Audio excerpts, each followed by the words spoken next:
my name's Rachel and this is my daughter Tabitha, and I'm going to give you a tutorial on teaching your child how to write a piece of creative writing. Now, you should not expect your child to be able to write a great piece of writing straight away without providing them with lots of models and examples of similar texts. And this is called reading into writing. So here I've got a setting description of the beginning of a story, and we're going to look at the type of language used and how it adds tension, creates tension. So we're going to analyse it. So Tabitha, what I'd like you to do is, can you read it out to me, please?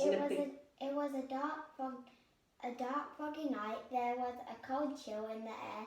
At the end of the dense forest, a small cottage crouched low into the grassy embankment, as though it was trying to hide. A dim light shone from one of the little windows, illuminating the stack of logs outside. Only shone slightly. Suddenly, from outside of nowhere, a bright green fly flittered frantically into their little cottage. Inside sat a middle-aged man, snoring loudly. Good girl. Now I'm now going to read it to you. Okay, so I'm modelling how to read it and how to take the breaths. It was a dark, foggy night. There was a cold chill in the air. At the end of the dense forest, a small cottage crouched low into the grassy embankment, as though it were trying to hide. A dim light shone from one of the little windows, illuminating the stack of logs outside only slightly. Suddenly, from out of nowhere, a bright green fly fluttered frantically into the little cottage. Inside sat a middle-aged man, snoring loudly. So what we're going to do now, we're going to look at the language and the figurative language, how the authors created tension. So here, can you see, it says it was a dark, foggy night. Do you remember what those are called? Apostrophes. This is a comma. It's called an expanded noun phrase, isn't it? Do you know what these are called? The words dark and foggy. It's adjective. Good girl. So we've got, it was a dark, foggy night. How does that make you feel? Is it going to be a happy story? What sort of story do you think it's creating? Scary. Okay. Now, look at this bit. At the end of the dense forest, a small cottage crouched low into the grassy embankment, as though it were trying to hide. Does that sound like what cottages do? They hide and they crouch. So what comes to your mind? It is a person or animal. What are they doing then?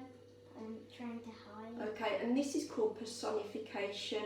So it's making the cottage sound as though they're almost human. Their actions are its action is almost human.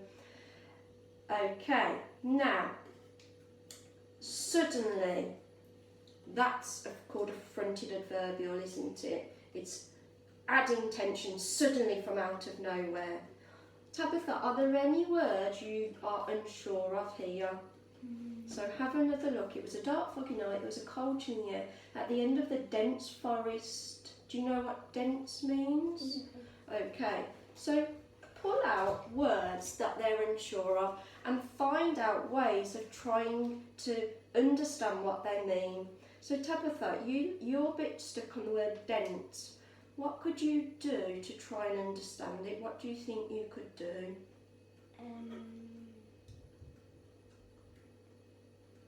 Look in a dictionary. You could look in a dictionary, and we could explore that word quite a lot. So we could look at its meaning, we could look at how many syllables it's got and things like that.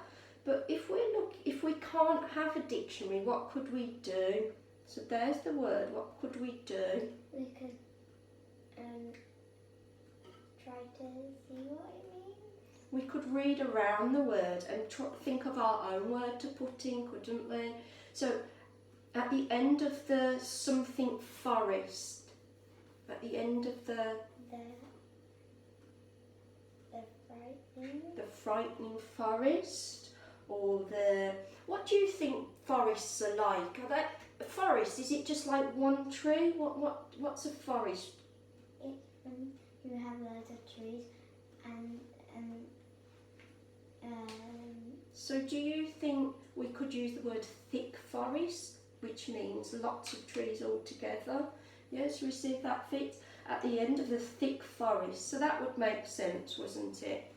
So when you've really annotated it and pulled it apart, so here look, we've got alliteration fluttered frantically. So it's like that fly's going crazy, isn't it? When you've pulled apart the text and really looked at all the language, you can move on to the next step, which would probably be your next day of teaching. But for the purposes of this video, I'm going to just show you what I would like Tabitha to do next. So Tabitha, could you draw a picture of what you think in your head? So what comes to your mind? So look at the text. It was a dark, foggy night. There was a cold chill in the air at the end of the dense forest. So where is it set? Where's it set? In the night, and where about? In the forest. So what are you going to draw? A dark forest. Right, so you start drawing your dark forest. So I'm going to stop filming now, let Tabitha finish her drawing, and I'll let you see it in the next video. Thanks for watching, bye!